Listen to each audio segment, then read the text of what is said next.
Hello friends, welcome to Ajit study centre. तो आज के इस वीडियो में हम लोग सीखने वाले हैं यूज ऑफ दैट, यानी कि दैट का प्रयोग। तो आप इस वीडियो को बिना स्किप किए पूरा अंत तक ध्यान से देखिए। तो चलिए शुरू करते हैं आज के इस वीडियो को। तो सबसे पहले हम लोग जान लेते हैं कि यूज ऑफ दैट का मतलब क्या होता है। तो दैट का मतलब होता है वह। तो वह का प्रयोग। तो वह का प्रयोग हम लोग कब करेंगे इसके बारे में जानते हैं। देखिए, जब किसी सेंटेंस में सब्जेक्ट यानी कि कर्ता या ऑब्जेक्ट यानी कि कर्म दूर हो और एक वचन है तो वहाँ दैट का प्रयोग किया जाता है। कहने का मतलब ये हुआ कि जब किसी भी वाक्य में कोई कर्ता या तो कर्म दूर में हो यानी कि दूर रखी हो और उसको एक वचन में होना चाहिए, यानी कि सिर्फ और सिर्फ एक ही होना चाहिए। एक वस्तु, एक जानवर या तो कोई भी चीज़ होना चाहिए, सिर्फ और सिर्फ एक होना चाहिए, तो वहाँ पर हम लोग दैट का प्रयोग करेंगे। एक चीज़ और यहाँ पर हम लोग जानते हैं कि दिस और दैट का प्रयोग में हमेशा इशारा करके बोला जाता है और दिस और दैट के साथ हमेशा इज का प्रयोग किया जाता है।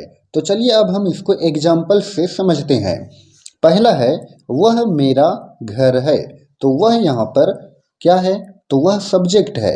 वह जो है वो सब्जेक्ट है यानी कि कर्ता है। तो इशारा करके बोला जा रहा है कि वह मेरा घर है। तो यहाँ पर हम लोग दैट का प्रयोग करेंगे। तो यहाँ पर लिखे दैट और दैट के साथ हमेशा इज का प्रयोग होता है। तो दैट इज मेरा घर। तो यहाँ हो जाएगा माई, घर का इंग्लिश हाउस। तो इस तरह से इसका ट्रांसलेट बन गया that is my house. Next sentence है वह हमारी कार है।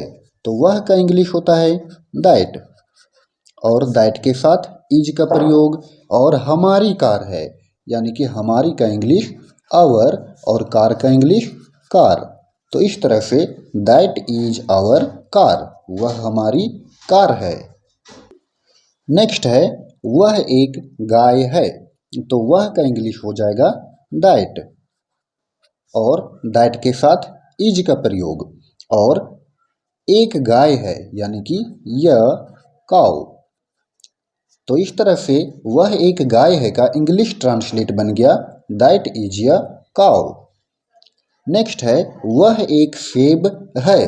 तो वह का इंग्लिश होता है दैट और दैट के साथ इज का प्रयोग और फिर एक सेब है यानी कि य और सेब का इंग्लिश एप्पल। अब यहाँ पर देखिए दैट इज य एप्पल, ये सेंटेंस गलत है। गलत इसलिए है क्योंकि यहाँ पर जो आर्टिकल लगा हुआ है ए, वो ए का प्रयोग ना होकर के एन का प्रयोग होगा। इसलिए एन का प्रयोग होगा क्योंकि इसके बाद का जो कर्म है यानी कि ऑब्जेक्ट है एप्पल, उसका स्टार्टिंग ए से है और ए क्या है? तो ए जो है वो वोवेल है। तो वोवेल के पहले हम लोग हमेशा एन का प्रयोग करेंगे। तो इस तरह say that is an apple, वह एक सेब है।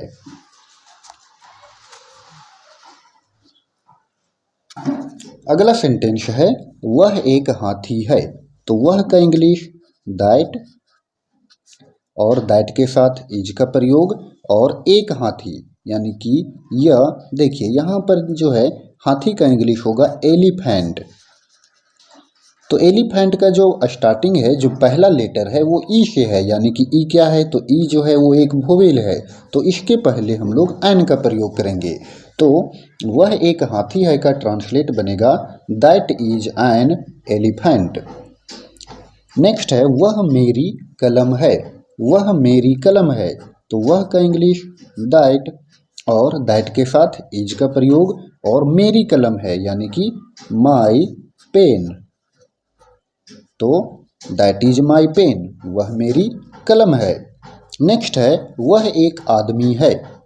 तो दैट और दैट के साथ इज का प्रयोग, एक आदमी है यानी कि यह आदमी का इंग्लिश मैन, दैट इज य मैन।